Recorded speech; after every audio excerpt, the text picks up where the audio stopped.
అందరికీ జై భీమ్, జై తెలుగుదేశం. నేను తెలుగుదేశం పార్టీ రాష్ట్ర అధికార ప్రతినిధి రాజేష్ మహాసేన్ అండి. ఈ ప్రెస్ మీట్ కార్యక్రమానికి వచ్చిన సోదరులందరికీ కూడా హృదయపూర్వక ఆహ్వానం. ఈరోజు నేను ఈ ప్రెస్ మీట్ పెట్టడానికి గల కారణం, మన ఆంధ్ర గూండారాజ్, ఆంధ్రప్రదేశ్ మాఫియా డాన్ జగన్మోహన్ రెడ్డి చేసిన ఒక ఘనకార్యాన్ని మేము ముందుకు తీసుకొద్దామని ఈ మీడియా మిత్రులందరినీ కూడా ఆహ్వానించడం జరిగిందండి. ఇక సూటిగా సుత్తి లేకుండా మనం విషయంలోకి వెళ్ళిపోదామండి. మీకు ఒక వీడియో చూపిస్తాను. అతను జగన్మోహన్ రెడ్డి తన జీవితంలో చేసిన మేలేంటి, తనకి ఎంత గొప్పగా సహాయం చేశాడనేది టెస్టిమోనీ ఇవ్వడానికి మన ముందుకి బోరుగడ్డ అనిల్ అనే ఒక వైసీపీ కార్యకర్త, నాయకుడు నాకు తెలీదు. అతను ఈ మధ్య ఒక 2-3 రోజుల క్రితం ఇచ్చిన ఒక ఇంటర్వ్యూ ఈరోజు రాష్ట్ర వ్యాప్తంగా అదే హాట్ టాపిక్ అయిందండి. జగన్మోహన్ రెడ్డి అతనికి ఏం చేశాడో అతను మాట్లాడతాడు. ఒకసారి మీరు ఆ వీడియో చూడండి ప్లీజ్. ఆ వీడియో ప్లే చేయండి సార్. పార్టీని అంటిపెట్టుకొని ఇంకో పార్టీలో ఉండి ఈ పార్టీ నాయకులను లేపుతారు, జైలుకు పోతారు. మీ వెనకాల పార్టీ నిలబడపాయా, మీ వెనకాల మీ జగన్ అన్న నిలబడకపోయి ఏం లాభం? ఇంకా ఎందుకు ఖాళీ చేస్తా ఉన్నారు? జగన్మోహన్ రెడ్డి గారు నా వెనకాల నిలబడలేదని ఎవరు చెప్పినారు నీకు? ఉన్నారా? జగన్మోహన్ రెడ్డి గారు లేకపోతే బయటకు వచ్చేవాడిని కాదు. వైఎస్ జగన్మోహన్ రెడ్డి అనే వ్యక్తి లేకపోతే బోరుగడ్డ అనిల్ కుమార్ ఇప్పటికీ బయటకు వచ్చి ఉండేవాడు కాదు. మీ వెనకాల జగన్మోహన్ రెడ్డి ఉన్నాడు. అయితే ఖచ్చితంగా 100% జగనన్నే దగ్గరుండి వైఎస్ జగన్మోహన్ రెడ్డి గారికి బెయిల్ ఇచ్చి తీసుకొచ్చిన అడ్వకేట్స్ టీం నా కోసం పనిచేసింది. ఆంధ్రప్రదేశ్లో ఓన్లీ ఫ్యూ పర్సన్స్, అంటే ఇద్దరి కోసం, 2 persons కోసమే వాళ్ళు పనిచేసినారు. ఎవరు వాళ్ళు? First Borugadda Anil, second intelligence chief, మాజీ చీఫ్ ఇంటెలిజెన్స్ చీఫ్ సీతారామాంజనేయులు గారు. మీరు విన్నారండి క్లియర్గా. ఇంకో పార్టీలో ఉండి ఆ బోరుగడ్డ అనిల్ అనే వ్యక్తి నన్ను జైలు నుంచి రిలీజ్ చేయించింది జగన్మోహన్ రెడ్డి, నా వెనుకున్నది జగన్మోహన్ రెడ్డి, జగన్మోహన్ రెడ్డి కోసం పనిచేసిన లీగల్ టీం నా కోసం పనిచేసింది అని డైరెక్ట్గా ప్రెస్ మీట్లో చెప్పాడు. అయితే అంత గొప్పగా ఈయన బయట తీసుకురావడానికి ఈ రాష్ట్రం కోసమో దేశం కోసమో పోరాడిన మహావీరుడైతే కాదు అతను. ఈ రాష్ట్రంలో ప్రజల కోసం, ప్రజల తరపున మాట్లాడిన ప్రజా ఉద్యమకారుడు కూడా కాదు. అయితే మరి ఇలాంటి వాడిని సాక్షాత్తు ఒక మాజీ ముఖ్యమంత్రి, ప్రస్తుత పులివెందుల ఎమ్మెల్యే గారు ఎంత ప్రేమగా, ఎంత కేర్ చూపించి వాడిని బయట తీసుకురావడానికి గల కారణం, ఇంతకీ ఈ బోరుగడ్డ అనిల్ అనే వ్యక్తి చేసే పని ఏంటి, అతను ఎందుకు జగన్మోహన్ రెడ్డికి నచ్చాడు, ఒకసారి అతను చేసే పని ఏంటి, అతని పెర్ఫార్మెన్స్ ఏంటి అనేది కూడా ఇంకో వీడియో రూపంలో మీకు చూపిస్తానండి. ప్లీజ్ ఆ రెండో వీడియో ప్లే చేయండి సార్. చేతికేసిన సంఖ్యలు తీసే చాలు నా కొడకలారా, అరగంట 9 నా కొడకలారా మీ తలకాయలు తీసేస్తాం. తింటాడు, అమ్మాయిలు పాడు చేస్తాడు, ఇంట్లో పనులు పాడు చేస్తాడు, స్కూల్ కి ట్యూషన్ చెప్పడానికి వచ్చిన టీచర్ కి కడుపు చేస్తాడు, రోజు 10 మందితో పడుకునేది సాఫ్ట్వేర్ ఇండస్ట్రీ. తప్పని అట్లా మాట్లాడు. మీరు చూసిరా నా పడుకున్నప్పుడు చూసి ఇట్లా అంటే నేను ఇంటర్వ్యూ చేయలేనా? నీ అమ్మ నువ్వేం తోపుగానివా? వైఎస్ఆర్ సిపిని అంతం చేస్తావా? నిన్ను పుట్టించిన నా కొడుకు బయటికి రావాలా, వాడు వస్తే వాడి వల్ల కూడా కాదు రే. నీతో ఏ నా కొడుకు మాట్లాడుతున్నాడో వాడికి చెప్పు.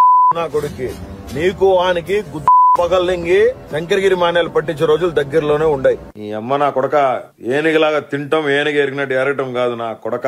నీ అమ్మ లఫ్ కొడక, నీ అమ్మ నా కొడక, నువ్వు మీ అయ్యకి పుడితే నా కొడక నీ నేలకి కొయ్యకపోతే నా పేరు బోరుగడ్డ అనిల్ కుమార్ కాదు. దమ్ముంటే నువ్వు పుట్టిన నా కొడుకు అయితే ఇక్కడ ఆంధ్రప్రదేశ్ లో ఒకటి ఆడికి పడితే పోయి ఆడికి పోయి వంగుంటది. అది పెద్ద బ్రోతల్. యూకేలో బ్రోతల్ కంపెనీ నడుతుందని చాలా మంది చెప్పారు. ఇంట్లో హ్యాంగర్ కి తగిలిచ్చిన సొక్క వేసుకొని బయటకు వస్తే అన్ని తెగిపోతాయి. అన్ని ఆ తర్వాత నీ పిల్లల్ని, నీ ఇంట్లో ఉన్న నీ పిల్లల్ని ఎతికి మరీ నాలాంటి అప్పు చెప్పాలి. దేనికి? అర్థమైందిగా? రా పుడితే ఇప్పుడు సీఎం ఆర్డర్ ఇస్తే అబ్బని కొడుకు నేను లేపుతా. గంటే వాడు యాడున్నా అంటిపెట్టుకొని ఇంకో పార్టీలో ఉండి ఈ పార్టీ నాయకులను లేపుతారు, జైలుకు పోతారు. మీ వెనకాల పార్టీ నిలబడపాయా, మీ వెనకాల. మీరు వాడు మాట్లాడిన మాటలు విన్నారు. ఇంకా చాలా మాటలు మేము కట్ చేసామండి. చాలా మాటలకి బీప్ వేసాం, బీప్ సౌండ్. ఇంకా అతను మాట్లాడిన మాటలు కుప్పలుగా ఉన్నాయి, దాచాం. ఇలాంటి వాడిని అర్జెంటుగా జగన్మోహన్ రెడ్డి తన లీగల్ టీంని పెట్టి బయటికి తీసుకురావాల్సిన అవసరం ఏముందని ఈరోజు ఆంధ్రప్రదేశ్ ప్రజల తరపున నేను జగన్మోహన్ రెడ్డిని ప్రశ్నిస్తున్నాను. నిజంగా జగన్మోహన్ రెడ్డి మీకు చిత్తశుద్ధి ఉంటే వీడు మాట్లాడిన మాటల వీడియోలు మీ ఇంట్లో ఉన్న మహిళలకు వేసి చూపించే దమ్ము మీ జగన్మోహన్ రెడ్డి గారికి ఉందా అని నేను అడుగుతున్నాను. ఏమి ఈ రాష్ట్రానికి ఏం మేలు చేశాడని మీరు సాక్షాత్తు మీ లీగల్ టీంను ఉపయోగించి ఇలాంటి క్రిమినల్ గాడిని, ఇలాంటి రౌడీగాళ్ళని మీరు ఎందుకు బయటికి తీసుకొచ్చి ప్రజల్లోకి జనజీవన స్రవంతుల్లోకి ఎందుకు మీరు కలిపేస్తున్నారు? ఎందుకు నేరాలను మీరు ఈ రకంగా ప్రోత్సహిస్తున్నారని నేను డైరెక్ట్గా అడుగుతున్నాను. అందుకే మిమ్మల్ని ఈ జగన్మోహన్ రెడ్డి అనే వ్యక్తిని స్టార్టింగే నేను ఈ రాష్ట్రానికి ఒక గోండారాజుగా, ఈ రాష్ట్రానికి ఒక మాఫియా డాన్గా అందుకే అభివర్ణించాను. ఆ వీడియోలు ఒకసారి మీ ఇంట్లో ఉన్న మహిళలకు చూపించండి. ఇలాంటి పరిస్థితుల్లో ఎందుకంటే జగన్మోహన్ రెడ్డి గారు ఇప్పుడు ఏమి అర్జెంట్ వచ్చేసిందని అతన్ని ఇమీడియట్గా మీరు బయట తీసుకురావాల్సి వచ్చింది. అతను ఈ రోజున ఇప్పుడు ఇది బయటపడిన వెంటనే ఓ 4-5 వైసీపీ కార్యకర్తలు అని చెప్పి బయటకు వచ్చి అతను మాకు సంబంధం లేదంటున్నారు. ఎవరికి సంబంధం లేదు? ఆడు వైసీపీ కార్యకర్త కాదా? వైసీపీ నాయకులను కలవలేదా? ఏమంటే ఫోటోలు ఉన్నాయండి? ఫోటోలు ఇచ్చారు సార్, ఫోటోలు ప్లే చేయండి సార్.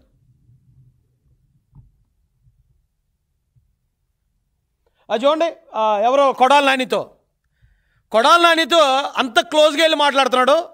ఆడు ఈ రోజున వైసీపీకి సంబంధం లేదని మాకు చెప్తే ప్రజలు నమ్మే విధంగా ఉందా? ఎవడండి మీ అబద్ధాలు నమ్మేది? సిగ్గు ఎగ్గు లేకుండా అబద్ధాలు చెప్తున్నారు. రౌడీల్ని గోండాలని మీరు ఎంకరేజ్ చేస్తారు. రౌడీలకి గోండాలకి డబ్బులు ఇచ్చి ప్రతిపక్ష నాయకుల ఇళ్లలో ఉన్న మహిళలను కూడా, ప్రతిపక్ష పార్టీలో ఉన్న మహిళల్ని దారుణాతి దారుణంగా తిట్టించడానికి ఇలాంటి ప్యాకేజీగాళ్ళని మీరు పోషిస్తూ వీళ్ళకి మళ్ళీ మీరు బెయిల్ ఇచ్చి బయటికి తీసుకొస్తూ పైకి మీ డ్రామాలో ఆడు వైసీపీకి సంబంధం లేదంటే మరి ఆవిడ కొడాలి నాని ఏ పార్టీ చెప్పండి? పేర్ని నానితో బావబామర్దులు మాట్లాడుకుంటున్నారు.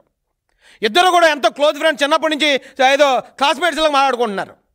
ఒక మంత్రితో అంత క్లోజ్గా వెళ్ళి ఎవడు మాట్లాడగలడు? ఆడు వైసీపీ కాదా? చెప్పడానికి సిగ్గు అనిపిస్తుందా లేదా? ఏదన్నా ఒక సిగ్గుమాల పని చేసినప్పుడు అది మీరు మేము చేసామని చెప్పుకోవడానికి కనీసం ధైర్యం చేయండి. ఒక పక్కనేమో ఎదో పనులు చేసుకుంటూ వెళ్తారు, మరో పక్కన అతను మాకు సంబంధం లేదని ప్రచారం చేస్తూ ఉంటారు. సజ్జల రామకృష్ణారెడ్డి గారితో చూడండి, సజ్జల రామకృష్ణ సకల శాఖ మంత్రితో ఎమ్మెల్యేలు మినిస్టర్లకు వెళ్ళకపోయారు ఆ రోజున. ఈ 420 గాడు, ఈ బూతురాయుడు గాడు వీడు వెళ్ళి ఎలా కలవగలిగాడండి? అంటే ఎలాంటి టీంని మెయింటైన్ చేస్తారు? ప్రతిపక్ష నాయకుల్ని అటాక్ చేయడానికి, మానసికంగా కృంగదీయడానికి ఇలాంటి పేడి బ్యాచ్ల్ని, ఇలాంటి గోండాగాళ్ళని పోషించే వాళ్ళని గోండారాజు అనకపోతే ఏమంటారండి? వీళ్ళు పోషించింది కాకుండా ఇప్పుడు మళ్ళీ వాళ్ళని బయటకు తీసుకురావటం మీరు గమనించారు లేదో? ఇందాక ఫస్ట్ వీడియో చూపించినప్పుడు అతను చెప్పింది ఏంటంటే లీగల్ టీము కేవలం ఈ రాష్ట్రంలో ఇద్దరి కోసం పనిచేసింది. జగన్ లీగల్ టీము ఒకటి నా కోసం అంటే బోరుగడ్డ అనిల్ కోసం, రెండోది సీతారామాంజనేయులు అంటే ఒక పోలీస్ అధికారి కోసం. అంటే జగన్మోహన్ రెడ్డి అనే ఒక గోండారాజుకి ఇక్కడ ముఖ్యమంత్రి పదవి ఇస్తే ఇలాంటి గోండాగాళ్ళనే కాదు పోలీసులను కూడా అతను రౌడీజానికి ఉపయోగించుకుంటాడు అంటానికి ఇంతకన్నా ఆధారం ఏమైనా కావాలా? ఆ డైరెక్ట్గా వచ్చి చెప్తున్నాడు, నేను జగన్మోహన్ రెడ్డి ప్రియ శిష్యుణ్ణి, నాకు అతనే నన్ను పిలిపించాడు అని చెప్తూనే మేము పోలీసులు ఏకమయ్యాం. 2019 నుంచి 24 దాకా ఇలాంటి గోండాగాళ్ళు పోలీసులు ఏకమయ్యి మేము జగన్ కోసం పనిచేసామని క్లియర్గా టెస్టిమోనీ ఇస్తూ ఉంటే, ప్రజలందరి ముందు మాట్లాడుతూ ఉంటే ఆడు మావోడు కదని చెప్పి ఆడుతున్న మీ డ్రామాలు నమ్మేది ఎవడో? మేము మీకు ఇప్పుడు కూడా ఆంధ్ర ప్రజలకు చెప్తున్నాం, ఎలాంటి వాడి చేతిలో అధికారం పెట్టాలి. ఈ రోజున ఓ పక్కన లోకేష్ గారు దేశ విదేశాల్లో వెళ్ళి పెట్టుబడులు తీసుకురావాలి, మన పిల్లల్ని చదివించాలి, వాళ్ళకు ఉపాధి కల్పించాలని ఆయన పడుకుంటున్నాడో నిద్రపోతున్నాడో లేదో కూడా తెలియదు. అక్కడ అమెరికాలో ఆయన, ఇక్కడేమో పెద్ద ఆయన ప్రతిరోజు ప్రతి నిమిషానికి ప్రతి గంటకి సమీక్షలు, అన్ని రంగాలతో సమీక్షలు చేస్తూ ఈ రాష్ట్రాన్ని ఎలా ముందుకు తీసుకెళ్ళాలి, అమరావతిని ఎలా ముందుకు తీసుకెళ్ళాలి, పోలవరాన్ని ఎలా తీసుకురావాలి, ఇవన్నీనేమో వీళ్ళు ఆలోచిస్తూ ఉంటారా? ఈ జగన్మోహన్ రెడ్డి ఏమో ఇలాంటి గోండాగాళ్ళని రాష్ట్రం మీద వదులుతాడా? అలాంటి వాళ్ళు ఎక్కడ ఉండాలి? జైల్లో ఉండాలి. జైల్లో ఉన్నవాడిని జగన్ టీం ఎందుకు రిలీజ్ చేసింది? ఏ క్రైమ్ని మీరు ప్లాన్ చేశారు? ఎవరిని చంపించాలని ఆయన బయట తీసుకొచ్చారు? అది క్లియర్గా చెప్తున్నాడు, నాకు జగన్ లీగల్ టీం నాకు సపోర్ట్ తీసుకొచ్చింది అని. ఏం చేయబోతున్నారు ఇప్పుడు? వాడితో ఏ నేరం చేయించబోతున్నారు? నేను ఆంధ్ర ప్రజలకు ఒకటే చెప్తున్నానండి, ఈ రోజున చంద్రబాబు నాయుడు గారు లోకేష్ గారు పనితీరు చూస్తున్నారు. 20 లక్షల కోట్లు దాదాపుగా వాళ్ళు పెట్టుబడులు తీసుకొచ్చారు. అది చాలదన్నట్టు ఇంకా అమెరికా వెళ్ళిన తర్వాత కూడా దిగ్గజ పారిశ్రామికవేత్తలతో అయినా ప్రతిరోజు భేటీలు మీరు చూస్తూనే ఉన్నారు మీడియాలో. చంద్రబాబు నాయుడు గారి పనితీరు మీకు చెప్పడానికి నేనే సరిపోను.